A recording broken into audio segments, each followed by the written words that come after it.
252 million years ago, our planet faced the worst catastrophe in its history.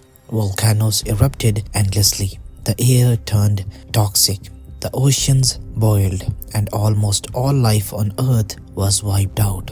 They call it the Great Dying. It destroyed over 90% of marine species and 70% of life on land. But what happened after that unimaginable disaster? What was Earth like when almost everything, plants, animals, forests, coral reefs, was gone? Was the planet forever ruined, or could life find a way back? Today we'll step back 252 million years into the Permian Triassic aftermath to explore a silent, devastated Earth and witness how life slowly, painfully, but miraculously returned. Part number 1. The day the world died. It began in Siberia, where a series of massive volcanic eruptions known as the Siberian Traps changed the planet forever. These were not ordinary volcanoes. They erupted continuously for millions of years, covering an area larger than the continental United States in lava. As lava tore through underground coral, coal and oil, it released enormous amounts of carbon dioxide, methane and sulfur dioxide into the air. The temperature on Earth rose by 10 degrees Celsius to 15 degrees Celsius. Oceans acidified, coral reefs dissolved, and oxygen levels dropped to almost zero. The seas became stagnant, vast dead zones where nothing survived. Marine life death toll. Trilobites gone. Coral reefs gone. Most fish and shell species gone. We talk about on land.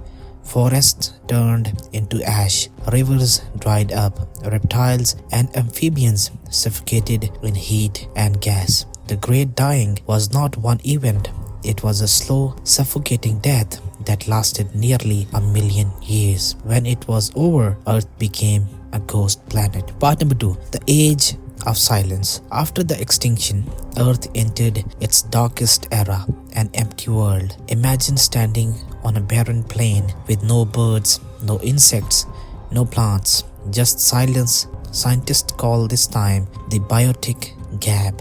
It lasted for nearly 5 million years, during which life struggled to gain a foothold. The landscape was eerily alien. The air filled with carbon dioxide and methane, making breathing impossible for most creatures. Rain was acidic, corroding rocks and soil. Temperature reached over 50 degrees centigrade in many regions. And the strangest thing, the planet was briefly ruled by fungi. With so many dead bodies and rotting matter, fungi spread across the land, forming black mats that fed on the decaying remains of Earth's former life. This was Earth's reset button. Everything complex had been erased. Only the smallest and toughest organisms had a chance. Part number 3. The Survivors. Amid the chaos, a few species managed to hold on. Their survival shaped the next 250 million years of evolution. The ocean survivors. Deep in the ocean, microbes adapted to the harsh new conditions. They thrived near volcanic vents, feeding on chemicals rather than sunlight. These bacteria formed the base of a fragile new food web. A few species of ammonites, spiral-shelled creatures, also survived, slowly rebuilding marine ecosystems. Number 2. The land survivors. The most famous of them all, Lystrosaurus, a sturdy, pig-sized reptile with tusks and a beak.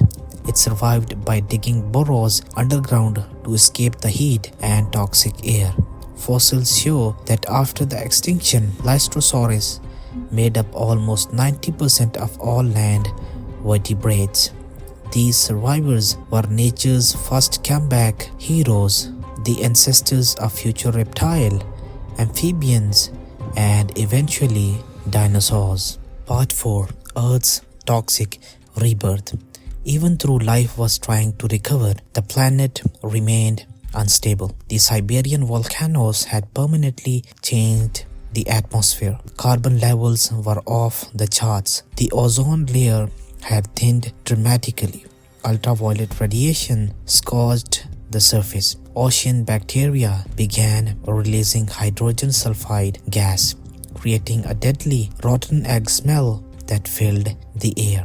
The skies turned red and orange, and the oceans became green and purple, stained by sulfur bacteria that thrived without oxygen. For millions of years, this was the toxic Earth, a dangerous place for any complex life to exist. This was Earth at its lowest point, half alive, half dead, teetering between recovery and collapse. Part 5. The Slow Return of Life. Then, finally, hope.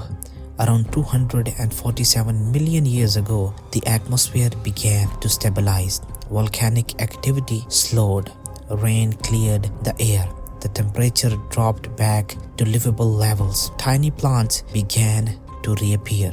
Ferns, seed ferns, and conifers, they spread across the land, turning deserts into patches of green again. Insects and small reptiles followed, feeding on these new plants.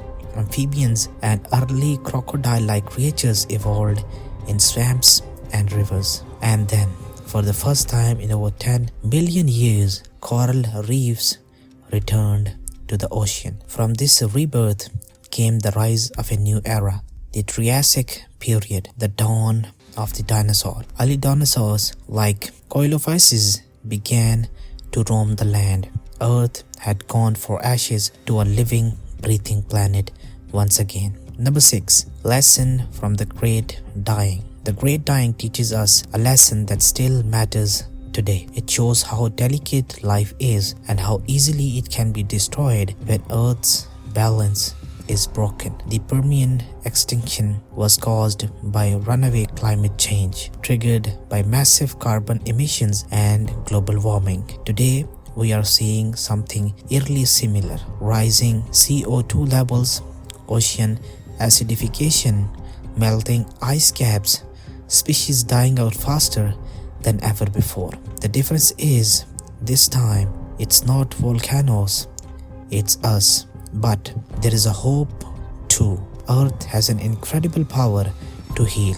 If you allow it, life, no matter how small, always finds a way back. After the worst extinction in history, Earth was silent, scorched, and empty.